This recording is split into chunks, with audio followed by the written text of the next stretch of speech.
Good morning everybody and welcome back to the workshop. I'm Chris Fisher, known as the Blind Wood Turner, and what I'd like to talk about today is Yunomis, and that's spelled Y-U-N-O-M-I, and I'm going to be turning a Yunomi, and it's another drinking vessel from the Japanese tea ceremony, Japanese and Chinese, but the name in this case is Japanese. So Y-U-N-O-M-I, Yunomi. And I have two examples here of Yunomi. So unlike the Chowan, which is more of a bowl, like a rice bowl, the Yunomi is a cylindrical or a faceted cylinder, sort of like more like a teacup, but without a handle. So the ones here, the really gnarly one, which I'm holding now, hope I've got that in frame, I've lined everything up with my string. This particular example, well, both of these come from the gallery where I exhibit, which is mainly a ceramics gallery. So this really gnarly one, which is my favourite because it's heavily tactile and a beautifully sensory piece, is made by a Derbyshire based ceramicist called Alex Shimwell, who's award winning, and he studied ceramics in Japan with some of the masters there, and this is one of his Yunomis. So just let me 0 inches. turn my talking tape measure on. So it is approximately 3 and 9/16 inches. 3 and 9/16 inches. 3 and 3/8 inches. practically 3.5 inches tall, and at the part where you drink from, 3 and 7/16 inches. it's almost 3.5 again, but it does taper slightly as it comes to the bottom, and it's got these lovely sort of like ceramic shards, and sort of like it's almost like it's being peeled down a little bit. Really beautiful, from a very talented ceramicist, like I say, who studied ceramics in Japan. And the other one, I'm not sure of Turning off in 5 seconds. the artist that did this, but this is faceted. So what I'm going to do, I've got a piece of Xylia here, which is 3 inches square by 5 inches long, so it's not going to be as big as these Yunomi, but Yunomis come in different styles and shapes and sizes. So this Xylia, I'm going to put it between centres on the lathe, put a tenon on so we can mount it in the chuck jaws later for hollowing out, and I am going to show you how I just knock the corners off but leave it as an octagon. So this is going to be a faceted Yunomi. So anyway, that's a quick brief introduction to Yunomis, part of the Japanese tea ceremony. I'm waffling now, so let's get started. Okay, welcome back. So after the introduction about the Yunomi and the tea ceremony, we've got actually now the block of Xylia on the lathe. So initially I'm going to knock the corners off, but I don't want it to become a cylinder. Just knocking the corners off part way will give us an octagon. So I'll try to get them as close as I can to equal, but not that equal, because again the Japanese philosophy of wabi-sabi works really well, and you have to really embrace the imperfections. So we also need to put a tenon on the end because we'll be holding it in the Axminster sea jaws later when we turn it around and hollow out. So I'm just sizing it now with a pair of calipers, going very carefully with the Crown Cryo square carbide, and that gives me a nice positive safe cut. So once that's done, we can think about taking it out of the lathe, spinning it round, and fixing it in the chuck jaws.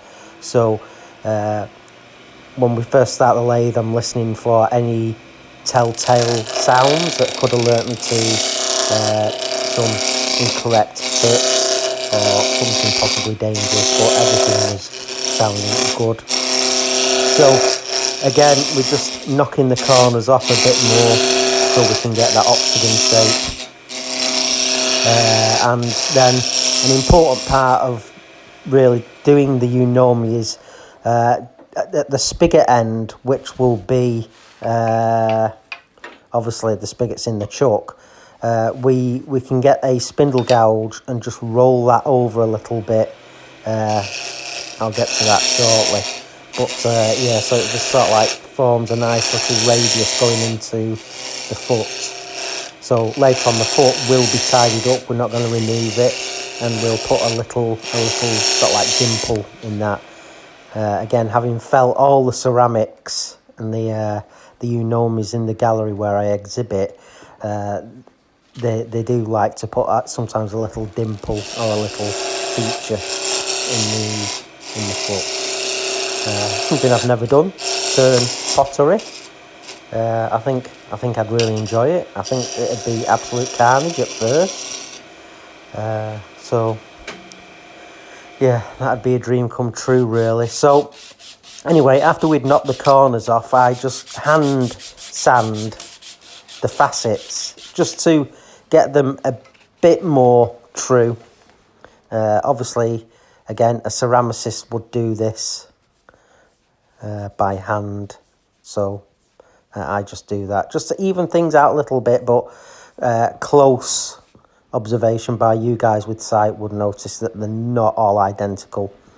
Now, what I'm doing now is, after having worked out that really the height rather, is going to be similar to the diameter, I was just sizing that, and then I'm just passing through part of the way with a passing through, and I just saw it off then with a hacksaw, just to get the sizing right. So I'm trying to concentrate a bit more on the proportions and the aesthetics. The Yunomis that I've done in the past, they've sold in the gallery, and people have said, you know, when is Chris going to do more tea ceremony stuff? So this is in response to those questions. This is going to be in the gallery, but yeah, proportions are important. And then I just roll over with the spindle gouge just the bottom of the foot, the bottom of the Yunomi, just rolling that round, giving it a nice little radius. Make it a bit more pleasing to hold in the palm of your hands. Again, crucial to the fit and finish of a Yunomi. The Japanese are very, as most of you will be aware, very reverent and respectful to everything they do. So now that that's done, I go on to a rotary tool. It's a Dremel, don't know what model it is, and I've got a tungsten carbide spherical carving bit in the end, a burr. So I just randomly press and create dimples all over the surface, and in some instances I'll hold the bit against the wood for longer and just open out one of the dimples and make some larger than others, and that gives an interesting feel. And again, wabi sabi, let's not make it all the same. So it took me about 3/4 of an hour to do the whole Yunomi. So Alexa, didn't want to record all of that. You get the idea, you know, just keep going all over start, stop, feel till you've got to the whole circumference, really. And then we get a force and a bit and just remove most of the centre to just make it easy for us when we do get to hollowing out. So keeping the speed of the lathe relatively slow. And this is always an amazing part for me, when you can smell the wood getting hot, which is important because obviously it will alert me to any burning. So once that was removed, I got my 3/8 spindle gouge and was able to just, using a pull cut, just start removing some material and start hollowing out. Just getting a feel for everything. Feeling everything through the tip of the tool, on the tool rest, and letting me know what's going on and keeping safe. So I did that for a bit, and then did the rest with a hollowing tool. I didn't record it because I've showed you that before, but yeah, I just hollowed out all the way after the spindle gouge with the Crown Revolution hollowing tool. Once I got to the dimensions that I was happy with, I seal the inside. Cellulose sanding sealer. Denibbing in between 2 coats. It had been sanded to 400 grit as well.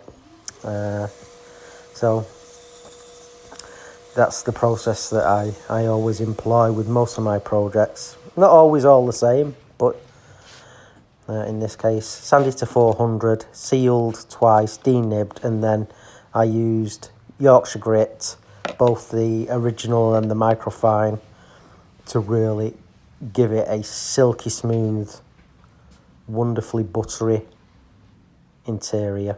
And then it was polished using friction polish, literally just the most minute of drops on tissue, literally just 2 drops for each pass. And yeah, it came up feeling epic. So very shortly we're going to move on to the outside, and then my thoughts whilst doing the inside are always sort of like straying a little bit to what finish and colour I'm going to do. So the colour scheme that I'd sort of like worked out I was going to do really involved a black base coat, which was a black acrylic. So I sort of like stipple this on to make sure it gets into all of the dimples. Just brushing it wouldn't do it for me. It'd look a mess. So I stipple all over. It gets it into all the detail, but also that stippling adds a very, very small subtexture.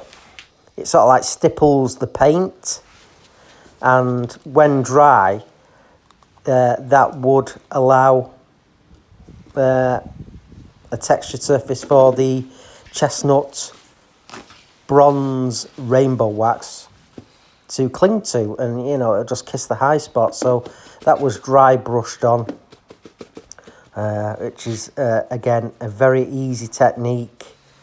You just build up generally, and you're not going to get any big clumps of wax or product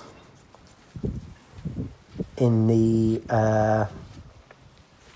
dimples. So yeah, less is more. Just build it up gradually over a few passes, and it'll really make your design pop. So it's great stuff, this Chestnut Products Rainbow Wax. Comes in a myriad of colours. I got the full set when we were at the Chestnut Woodworking Weekender. So yeah, great product. Get some. Highly recommend it. So now we will be on the base. It's been mounted in my cold jaws, button jaws, whatever you wanted to call it, and then using a nice sharp gouge. I think it was the 3/8 bowl gouge at this point. I just start truing up the base. We'll have a hole in the foot when we started and mounted it between centres, so we need to remove that. So nice and slow. The speed isn't too much. I just go by feel and sound. Couldn't tell you what the speed, the rev counter's saying, of course. So I just go with my gut feeling. And sharp tool, nice and gentle. The cold jaws holding nice and securely, but you know, certainly wouldn't push my luck with cold jaws. So sharp tools and a slow speed is required. And it was just put on a piece of tissue,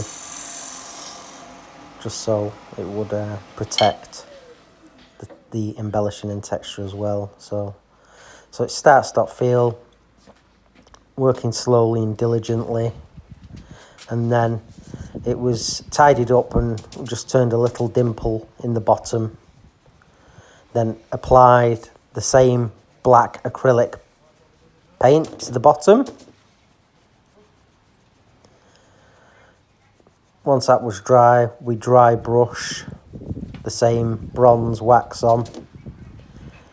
And what I'm trying to emulate really is the ceramicist. I'm trying to make this appear and feel like a piece of ceramic. So, you know, it's going to have texture and feel and, you know, be a bit scratchy.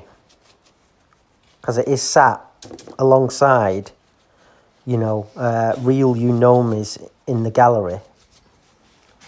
You know, so I'm trying to emulate that a little bit, but, you know, with wood.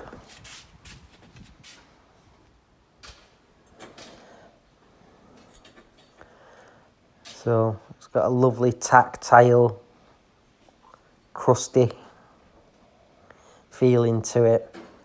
A lot of fun.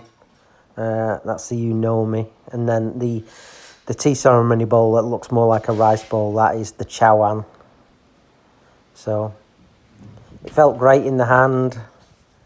Bit of wabi-sabi going on, which is what we want. So thanks a lot, everybody. And don't forget to like, comment and subscribe.